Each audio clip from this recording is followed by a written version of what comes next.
কুমিল্লার কালিয়াজুড়ি মৌজা একসময় ছিল অতিথি পাখির কলকাকলি। বর্ষার পানি জমে গড়ে উঠত প্রাকৃতিক জলাধার। আজ সেখানে গড়ে উঠেছে সুউচ্চ অট্টালিকা। কারারক্ষীদের জন্য নির্মিত হচ্ছে আবাসন।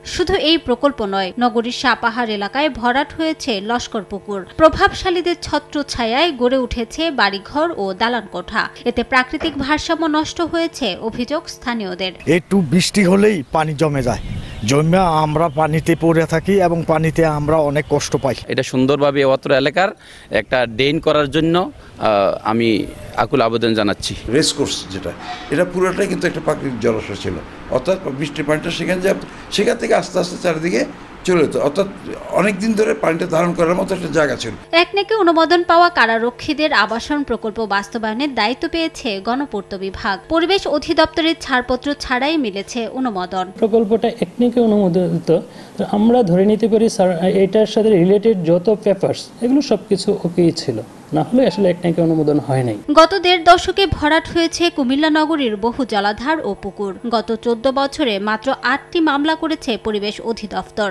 যার কোনোটিরই কার্যকর সমাধান নেই। সবচেয়ে উদ্বেগজনক হলো প্রতিষ্ঠানটির কাছে নেই জলাধারগুলোর সুনির্দিষ্ট তালিকা। এতে হুমকির মুখে ভূগর্ভস্থ পানি, ধ্বংস হচ্ছে জীববৈচিত্র্য। পুকুর থাকলে ভূগর্ভস্থ পানি রিসার্চ সহজ হইতে, এখন এটা কমে যাবে, ভূগর্ভস্থ পানি নিচে নেমে যাবে।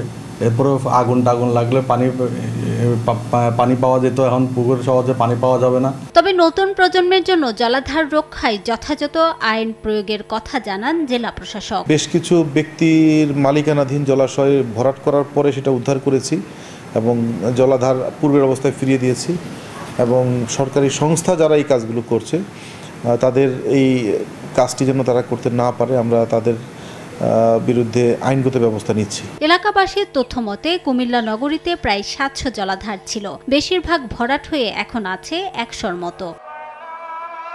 সময় সংবাদ, কুমিল্লা।